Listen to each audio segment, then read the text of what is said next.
선물 거래에서 이익을 내는 사람과 손실을 내는 사람들의 차이를 보면 이익을 내는 사람들은 그들의 거래가 이익을 낼 수밖에 없는 거래 자세나 거래 방법을 사용하고 있는데 반해 항상 돈을 잃는 사람들은 선물 시장의 생리에 대한 무지와 자기 자신의 약점과 한계를 극복할 수 있는 연습과 훈련의 부족, 그리고 믿을 만한 확실한 거래 방법을 갖고 있지 않기 때문에 돈을 잃을 짓만 골라서 하는 것을 쉽게 발견할 수 있습니다. 항상 돈을 잃는 사람들의 4가지 공통점을 지적하여 여러분들의 거래 방식이 돈을 버는 성공자의 거래 방식으로 바뀌게 되기를 바라면서 이 영상을 제작하였습니다. 이 영상을 통하여 여러분들의 거래 실적이 손실에서 이익으로 바뀔 수 있게 되기를 바랍니다. 첫 번째 요인입니다. 이것은 시장이 자신들이 가지고 있는 포지션과 반대 방향으로 움직일 때 자주 일어나는 실수입니다. 예를 들면 손실이 작을 때 포지션을 빨리 정리하지 않고 빠르게 움직이는 시장 상황에서 포지션 정리 시기를 놓친 후 그 시장이 다시 자신에게 유리한 위치로 돌아올 것이란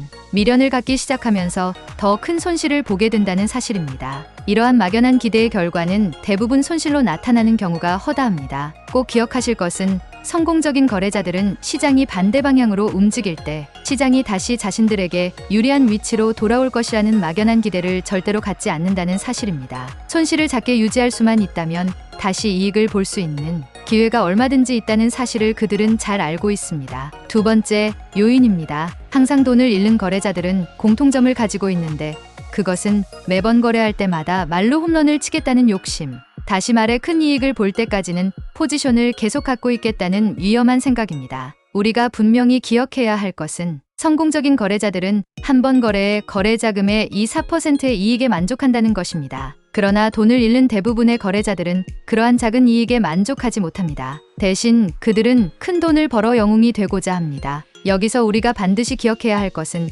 단 한 번의 말로 홈런을 치기 위해서는 많은 스트라이크, 아웃의 값비싼 대가를 지불해야 한다는 사실입니다. 세 번째 요인입니다. 또 하나 돈을 잃는 거래자들의 특징 중 하나는 몇 번의 성공적 거래 후에 갖게 되는 잘못된 편견과 태도, 즉 자기 자신의 거래 능력에 대하여 지나친 자신감을 갖는다는 것입니다. 그러나 사람들은 자신들이 격렬한 전쟁터에 있다는 사실을 쉽게 잊어버리기 때문에 신중하지 못하고 경솔한 거래를 하기 쉽습니다. 전문 거래자들의 뼈아픈 고백 중 하나가 자신들이 가장 크게 돈을 잃었을 때는 가장 돈을 크게 벌은 후에 발생했다는 것입니다. 거래자의 자만감이 과다 거래로 이어지고 시장에 대한 자신들의 판단을 맹신함으로써 시장의 변화에 신속히 대처하지 못하는 경직된 마음을 갖기 때문에 야기되는 실수인 것입니다. 그러나 이러한 지나친 자신감의 종국적 결과는 항상 감당할 수 없는 큰 손실의 아픈 상처를 남기게 됩니다. 넷째 요인입니다. 이것은 위에서 언급한 지나친 자신감에서 생기는 실패와 반대되는 경우로서 손실에 대한 지나친 두려움 때문에 갖게 되는 자신감의 결여가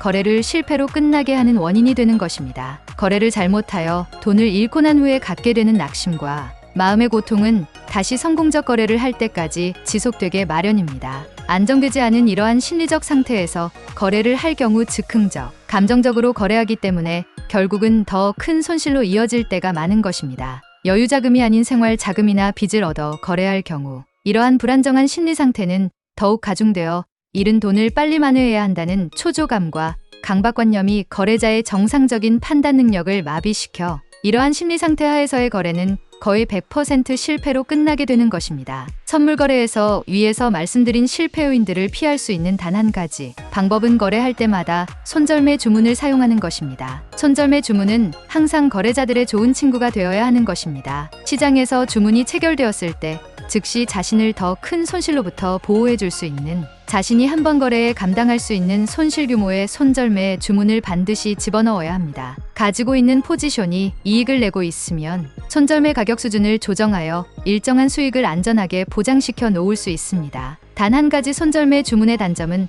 손절매 주문이 체결된 후에 시장이 다시 본래의 방향으로 되돌아올 때입니다. 그러나 이것은 어쩔 수 없는 거래의 한 부분으로 여겨야 합니다. 꼭 기억해야 할 것은 손절매 주문이 체결되어 작은 손실로 시장을 빠져나오는 것이 시장이 빠르게 반대 방향으로 움직여 더 큰 손실을 본 후에 나오는 것보다 훨씬 안전하고 효과적이라는 것입니다. 우리가 마지막으로 기억해 두어야 할 것은 성공적인 거래자라고 해서 남들이 갖고 있지 않은 시장의 방향을 100% 미리 예측할 수 있는 무슨 특별한 비법을 가지고 거래하는 것이 아니라는 사실입니다. 그들은 하나같이 위에 열거한 실패의 교훈들을 통하여 위험 관리를 철저히 실천하고 있는 위기 관리의 전문가들인 것입니다. 이러한 위기 관리에 대한 훈련과 준비 없이 거래한다는 것은 위험한 도박일 수밖에 없다는 사실을 꼭 명심하시기 바랍니다. 오늘도 성공적인 투자를 기원하며 영상 마무리하도록 하겠습니다. 더 많은 해외 선물 정보 및 해외 선물에 관심이 있으신 분들은 상단에 보이는 번호